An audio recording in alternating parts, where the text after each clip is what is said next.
Good morning, everyone. Today we have to work on the new chapter named Relation and Function.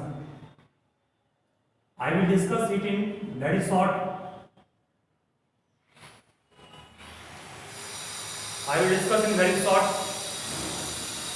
For the point of view of your examination. सबसे पहले हम लोग discuss करेंगे कि relation और function में difference क्या है। बहुत शॉर्ट में करेंगे, जो इंपॉर्टेंट क्वेश्चन है उसको बाय वीडियो वर्क करेंगे ताकि आप लोग कम समय में इसमें अच्छा होगा मार्क्स ला सकते हैं। तो रिलेशन क्या है, मान लीजिए कि आपके पास एक सेट ए है, ए में एलिमेंट सपोज करो 1 2 3 4 है। एक सेट बी है, बी सेट में एलिमेंट सपोज करो 3 5 7 है, ठीक है। Suppose we have to find R contains those pair of AB in which difference of B minus A is what 2, where A belongs to capital A and B belongs to what, capital B। Means हमारे पास एक set A है, A set में element क्या है 1 2 3 4, B set में element क्या है 3 5 7, और R का एक रिलेशन मैं निकालने का रहा हूं जो किस कंडीशन को सेटिस्फाई करे। तो R में वैसे पेयर को शामिल करना है B माइनस A इक्वल्स क्या है 2 है। देखिए ऐसे आप A क्रॉस B निकालते हैं, A क्रॉस B इसको कहते हैं Cartesian product of A and B। दो सेट के कार्टेशियन प्रोडक्ट को हम लोग कहते हैं A क्रॉस B। तो कार्टेशियन प्रोडक्ट में आपका आएगा 1 2 3 4, क्रॉस B में क्या आएगा 3 5 7। तो A क्रॉस B क्या आएगा, एक आ गया आपके पास 1,3, दूसरा क्या आएगा 1,5, फिर क्या आएगा 1,7, फिर क्या आएगा 2,3, फिर क्या आएगा 2,5 2,7, फिर क्या आएगा 3 1, फिर इस तरह से 3 5, फिर क्या 3 7, और फिर क्या आएगा 4 3 4 5 और 4 7। ये आपका डिफरेंट तरीका हुआ कार्टेशियन प्रोडक्ट को फाइंड आउट करने का। अब कार्टेशियन प्रोडक्ट निकाल लेने के बाद हमें निकालना R में वैसे पेयर को शामिल करो जिसमें B और A का डिफरेंस क्या हो, B और A का डिफरेंस क्या हो 2। तो हमें AB नहीं, यहाँ पर प्रोड्यूसर किया हूं मैं, हाँ AB, B और A का डिफरेंस 2। तो कहोगे सर पहला होगा 1 3, B और A का डिफरेंस 2 आएगा, दूसरा क्या आएगा इसमें, दूसरा आएगा 2 5, नहीं आएगा 2 5, बिल्कुल नहीं आएगा।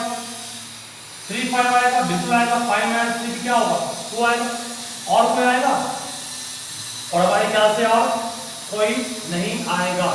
मतलब कि बस वैसे ही पेयर को शामिल किया मैंने जो इस कंडीशन को ऑले कर रहा था, इसे कहते हैं रिलेशन, ठीक है।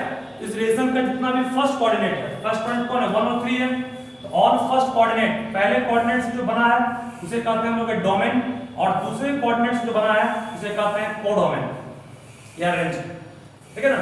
सिंपल वर्ड है, सब जान लो उसको, इंपॉर्टेंट ये उतना नहीं है जितना होना चाहिए। उसके बाद फिर रिलेशन को 3 भाग में बांट दिया गया। एक होता है आपका रिफ्लेक्सिव रिलेशन, एक क्या होता है रिफ्लेक्सिव, दूसरा क्या होता है सिमेट्रिक, और तीसरा क्या होता है, तीसरा होता है ट्रांजिटिव रिलेशन। ये 3 टाइप के रिलेशन को मैं शॉर्ट में डिस्कस करूंगा, ध्यान से समझोगे इसको। जैसे मान लिया जाए आपके पास एक सेट A है, A सेट में एलिमेंट है 1 2 3। R में अगर इसी रिलेशन R में A का जितना एलिमेंट है उसका उसी के साथ रिलेशन अगर दिया गया है, सपोज तो R में 1 1 भी हो, 2 2 भी हो, 3 3 भी हो, तो समझ जाना कि ये रिलेशन क्या है, ये रिलेशन निश्चित रूप से रिफ्लेक्सिव है।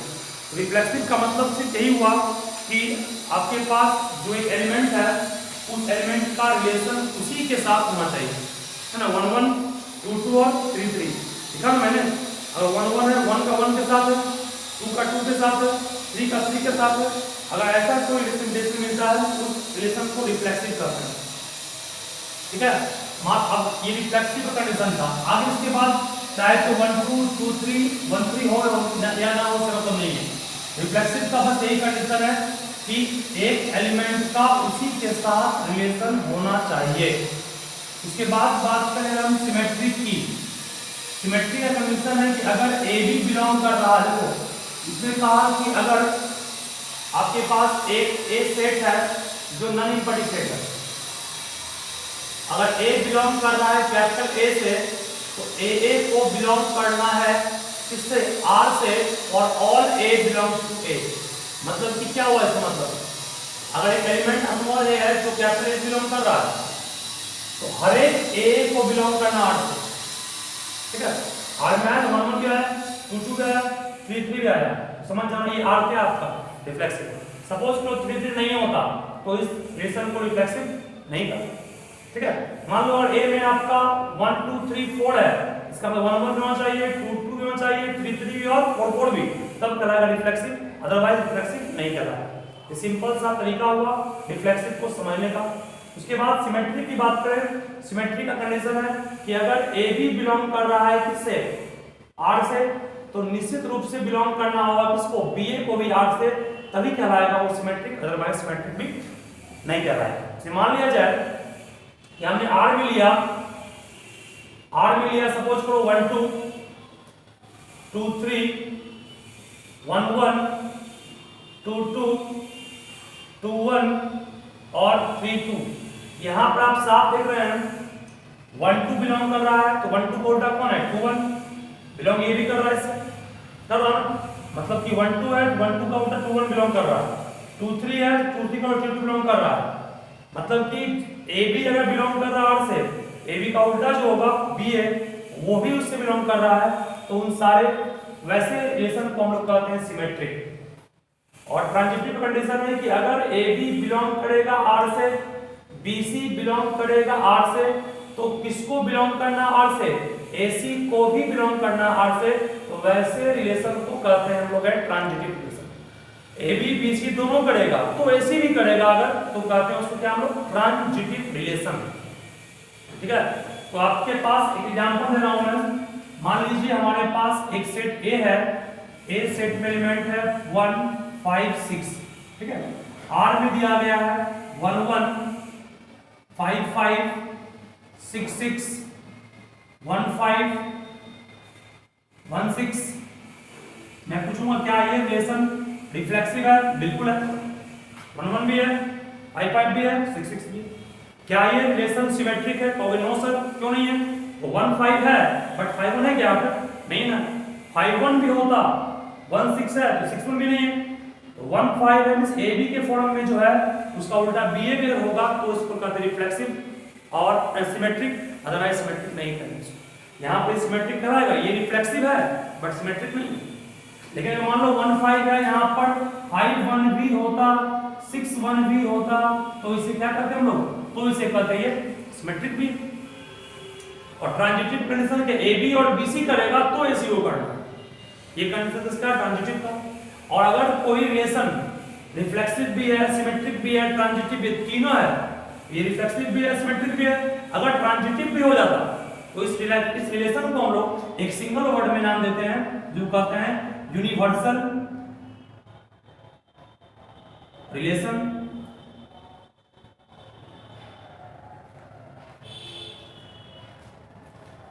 हो गया। एक आपका आएगा इक्विवेलेंस रिलेशन, अगर कोई रिलेशन रिफ्लेक्सिव भी है, सिमेट्रिक भी है, ट्रांजिटिव भी है, तो वैसे रिलेशन को इक्विवेलेंस रिलेशन कहेंगे, ठीक है। अगर कोई रिलेशन रिफ्लेक्सिव भी है, सिमेट्रिक भी है, ट्रांजिटिव भी है, तो वैसे रिलेशन को इक्विवेलेंस रिलेशन कहेंगे, ठीक है। और दो सेम सेट पर निकाल रहे हो रिलेशन, a इंटू ए निकाल रहे हो, b इंटू बी निकाल रहे हो, c इंटू सी निकाल रहे हो, तो उसे कहते हैं हम लोग यूनिवर्सल रिलेशन या बाइनरी में आएगा।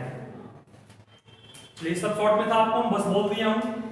रिफ्लेक्सिव पहचानने एग्जाम में आ सकता है, सिमेट्रिक पहचानना है कि ये रिलेशन सिमेट्रिक है कि नहीं है, ये रिलेशन ट्रांजिटिव है कि नहीं है, ये रिलेशन रिफ्लेक्सिव है कि नहीं है, इन सबको पहचानने में आएगा तो आप इसका जवाब दे सकते हैं। सिंपल में बस उसको ऑब्जर्व करके कि कोरिलेशन रिफ्लेक्सिव है या नहीं। इसके बाद आगे बढ़ते हैं।